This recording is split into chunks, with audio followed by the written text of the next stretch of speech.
અને હવે વાત એસટી કર્મચારીઓની હડતાળની।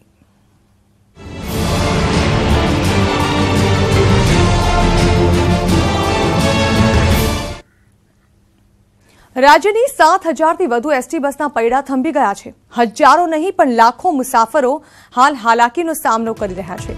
એસટી વિભાગના કર્મચારીઓની હડતાળના પગલે પરિવહન સેવાને કરોડોનું નુકસાન તો પહોંચ્યું જ છે, સાથોસાથ ખાનગી વાહનોને મનમાનીને કારણે મુસાફરો રીતસરના લૂંટાઈ રહ્યા છે। એસટી વિભાગના કર્મચારીઓ વિવિધ માંગને લઈને હડતાળ પર ઉતર્યા છે। તેનો લાભ લઈને ખાનગી વાહનોએ ભાડામાં 30થી 40% વધારો કરી દીધો છે, જેના પગલે પ્રવાસીઓએ ના છૂટકે વધુ પૈસા આપીને મુસાફરી કરવી પડી રહી છે। તો આ તરફ એસટીની સેવા બંધ હોવાથી રેલવે સ્ટેશને પણ મોટી સંખ્યામાં મુસાફરો ઉમટી પડ્યા છે।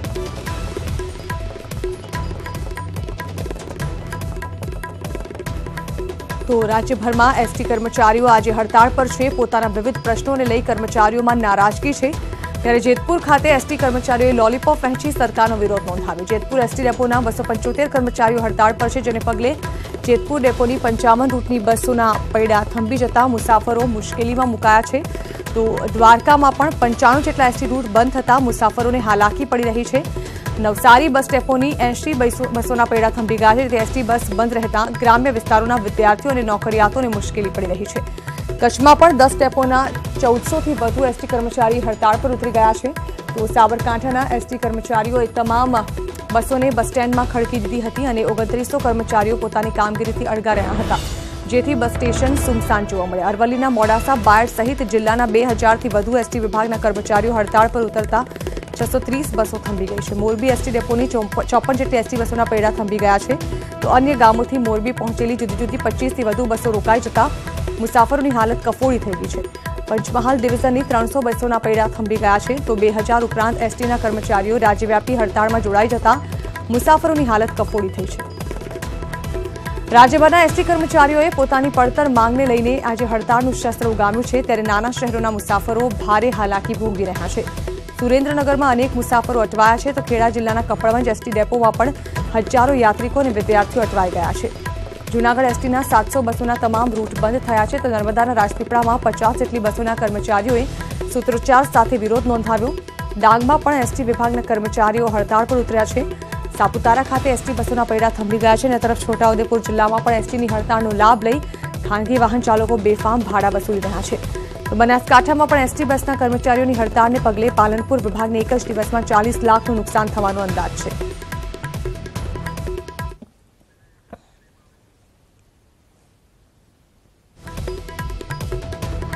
તો આ તરફ સીએમ રૂપાણીએ એસટીના હડતાળિયા કર્મચારીઓને ફરજ પર પરત આવી જવા નિવેદન કર્યું।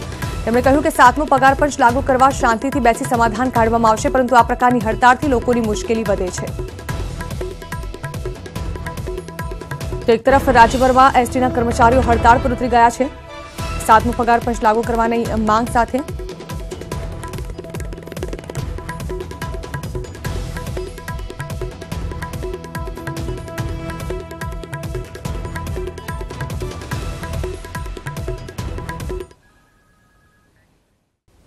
તો સાથે સમાચારો ગાંધીનગરથી, જે ડેપ્યુટી સીએમ નીતિન પટેલની ચેમ્બરમાં એક બેઠક મળવા જઈ રહી છે। એસટી કર્મચારીઓની હડતાળને લઈને આ બેઠક યોજાઈ છે, જ્યાં વાહન વ્યવહાર મંત્રી આરસી ફળદુ અન્ય અધિકારીઓ સાથે આ બેઠક કરવામાં આવી રહી છે।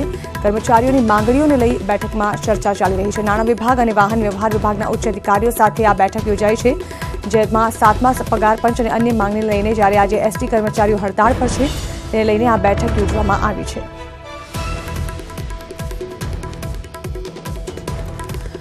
તો એસટી કર્મચારીઓ રાજ્યભરમાં હાલ 7મો પગાર પંચ સહિત અન્ય માંગોને લઈને હડતાળ પર ઉતર્યા છે। ઠેર ઠેર વિરોધ પ્રદર્શન કરવામાં આવી રહ્યા છે, અને હડતાળને પગલે એસટીની સેવાઓ પણ બંધ રાખવામાં આવી છે। ત્યારે હાલ નાયબ મુખ્યમંત્રીની ચેમ્બરમાં આ અંગે એક બેઠક ચાલી રહી છે, જેમાં વાહન વ્યવહાર મંત્રી પણ આ બેઠકમાં સામેલ છે। આ હડતાળનું નિવારણ કઈ રીતે લાવવામાં આવે, જે પ્રકારની માંગો એસટીના કર્મચારીઓ દ્વારા કરવામાં આવી છે તેને સંતોષી શકાય છે કે નહીં, તે પ્રકારની ચર્ચા પણ આ બેઠક દરમિયાન કરવામાં આવી રહી છે। ત્યારે આ અંગે વધુ માહિતી અમારા સંવાદદાતા હિતેન્દ્ર બારોટ આપી રહ્યા છે। હિતેન્દ્ર, નાયબ મુખ્યમંત્રીની અધ્યક્ષતામાં એસટીના કર્મચારીઓની જે હડતાળ છે તેના પગલે એક બેઠક યોજવામાં આવી છે। જાણવા માંગે ચર્ચા શું કરવામાં આવી રહી હશે અત્યારે? કર્મચારીઓની મધ્યરાત્રિથી હડતાળ શરૂ થઈ ચૂકી છે, જેના કારણે રાજ્યની અંદર એસટીના જે મુસાફરો છે ખૂબ પરેશાન જોવા મળી રહ્યા છે। એને લઈને જ અત્યારે ગુજરાત વિધાનસભા ખાતે નાયબ મુખ્યપ્રધાન નીતિન પટેલ કે જે પોતે નાણાં ખાતાનો હવાલો ધરાવી રહ્યા છે એમની અધ્યક્ષતામાં જ અત્યારે બેઠક યોજાઈ હતી, જેમાં વાહન વ્યવહાર પ્રધાન આરસી ફળદુ પણ ઉપસ્થિત હતા.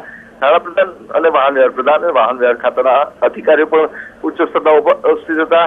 એમની માગણીઓ બાબતે ચર્ચા થઈ, પરંતુ રાજ્ય સરકારનું વલણ બહુ જ સ્પષ્ટ છે કે એસટી કર્મચારીઓની માગણીઓની સામે રાજ્ય સરકાર નહીં ચૂકે. ખાનગી વાહનો જે છે એ ખાનગી વાહનોના માલિકોને પણ ખાસ વાત કરીએ કે ખાનગી વાહનોને એસટીની બહાર મુસાફરોને ભરવાની પણ છૂટ આપવામાં આવશે, જેથી કોઈ એસટીના મુસાફરોને તકલીફ ના પડે.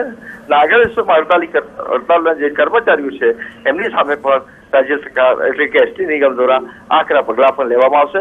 અગાઉ એસટી નિગમના જે કર્મચારીઓ છે એમને થોડાક સમય પહેલા જ એટલે કે માર્ચ મહિનાની અંદર જ એમને એક માગણી સ્વીકારવામાં આવી હતી અને એમને એવોર્ડ પણ આપવામાં આવેલા છે.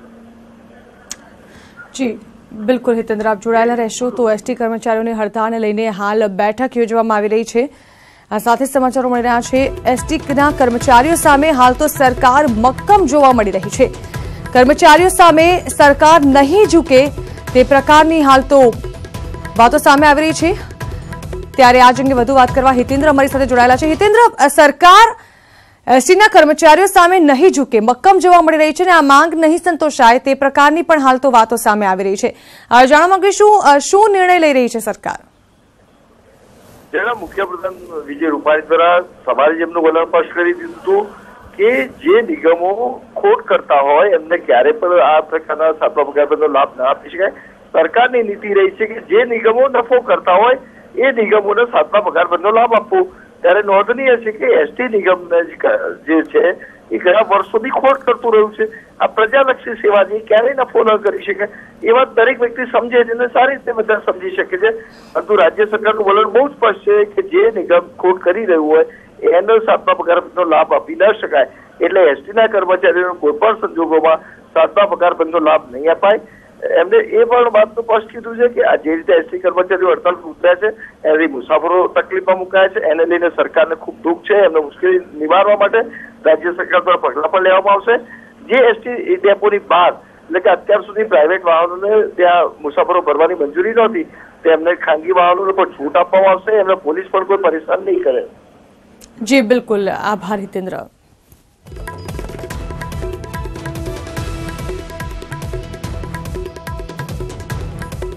તો આ તરફ સુરતમાં એસટી વિભાગના કર્મચારીઓએ અનોખી રીતે વિરોધ કર્યો. બસ સ્ટેશનમાં એસટી વિભાગના કર્મચારીઓ ગરબે ઘૂમ્યા હતા અને સરકાર સામે પોતાનો વિરોધ વ્યક્ત કર્યો હતો.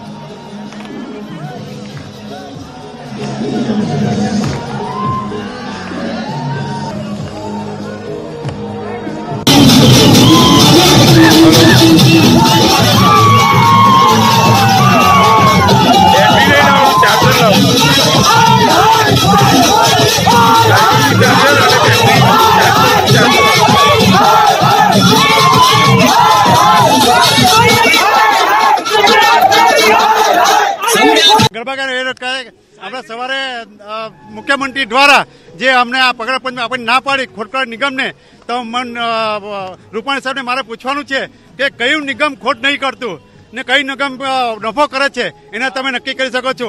જ્યાં સુધી અમને 7મો પગાર પંચ અને 6ઠ્ઠા પગાર પંચનો એરિયા આપવામાં નહીં આવશે ત્યાં સુધી અમે આ અમારી પ્રક્રિયા ચાલુ જ રાખીશું. અને સરકારે આ અત્યારે કોર તમે એમને જો જાહેર કરેલ હોય 2016માં તો અત્યારે કોર ક્યાંથી આવી? તો આ સાથે આપણે ફરી એકવાર જણાવી દઈએ, રાજ્યભરમાં એસટી કર્મચારીઓ હાલ હડતાળ પર ઉતર્યા છે અને વિરોધ નોંધાવી રહ્યા છે. બીજી તરફ સરકાર જે છે તે એસટી કર્મચારીઓ સામે ઝૂકવા તૈયાર નથી. એક તરફ ખાનગી વાહનોને પણ વધારાના મુસાફરો ભરવાની છૂટ આપી દેવામાં આવી છે. જે પ્રકારે સરકાર દ્વારા જાહેરાત કરવામાં આવી હતી, જે પણ નિગમ નફો કરતું હોય તે 7મા પગાર પંચનો લાભ આપે તેવું પણ નિવેદન આપવામાં આવ્યું હતું મુખ્યમંત્રી દ્વારા. જો કે આ અંગે સુરતમાં ગરબા ગાઈને અને નાચીને વિરોધ વ્યક્ત કરવામાં આવ્યો હતો. એક તરફ જ્યાં એસટી નિગમ જે છે તે પ્રજાલક્ષી સેવા છે અને તેમાં નફો ન થતો હોવાને કારણે આ પગાર પંચનો લાભ ન મળી શકે તે પ્રકારનું નિવેદન સામે આવ્યું હતું. ત્યારે મુખ્યમંત્રીએ જે નિવેદન આપ્યું છે તેના પર નજર કરીએ તો સરકાર જાણે કે આ મુદ્દે મક્કમ હોય તેવું વલણ અપનાવી રહી છે. આજે કમનસીબે એસટીના કર્મચારીઓએ પોતાની માગણીના સંદર્ભમાં હડતાલ પાડી છે. ગુજરાતના લાખો ઉતારુઓ મુશ્કેલીઓમાં મુકાણા છે. એક પબ્લિક યુટિલિટી અને સર્વિસીસ એને અસર થઈ છે. કર્મચારીઓની માગણી, પગાર વધારા, 7મો પગાર પંચ વગેરે. મારી આ બધાને વિનંતી છે, સરકારની નીતિ રહી છે કે જે નિગમ નુકસાની કરતું હોય એના પગારો માટે પણ કર્મચારીઓને તંત્ર સાથે મળીને બદલો રસ્તો કાઢવો જોઈએ.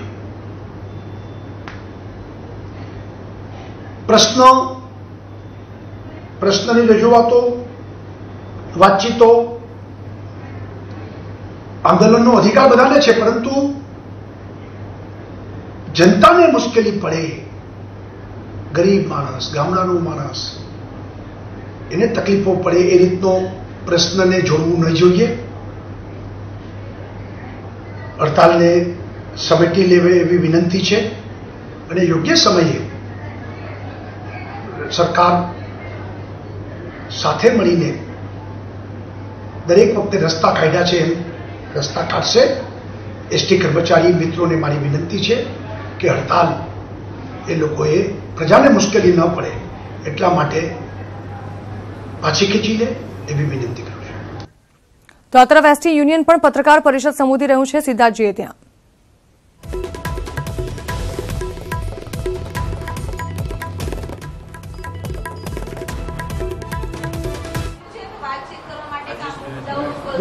કોઈ સરકાર તરફથી આમંત્રણ આવ્યું નથી. સરકારે કોઈ વહીવટી સરકારે અમને બોલાવ્યા નથી અને ગંભીરતા લેવી જોઈએ સરકારને, છતાંય ગંભીરતા સરકારે લીધી નથી અને અમને કોઈને બોલાવ્યા નથી. એને શું રસ છે? આ એક પ્રજાકી નિગમ છે, સેવા માટેનો નિગમ છે, એમાં ખોટની કે ઓલાની કોઈ વાત જ ન હોય. જ્યારે હું એમ કહું છું કે એસટી 5 પેસેન્જરો ભરી અને 50 કિલોમીટર એમનામ જતી હોય અને ન્યા લોકોની સેવા કરતા હોય તો એક વખતથી એ કહે છે કે પ્રજાની સેવા માટે આ નિગમ છે અને બીજી બાજુ એમ કહે છે કે ખોટ કરતા એના કર્મચારી નિગમના કર્મચારીને 7મો પગાર ન મળે તો એ બરોબર કેટલા ટકા વ્યાજબી વાત છે?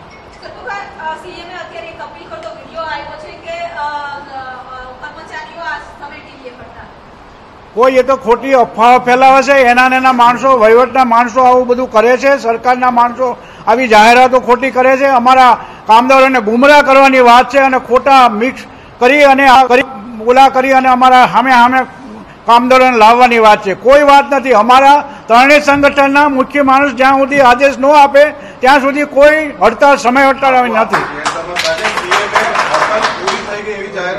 આપને વિનંતી કરી છે કે યુનિયન પોતાની હડતાલ પરત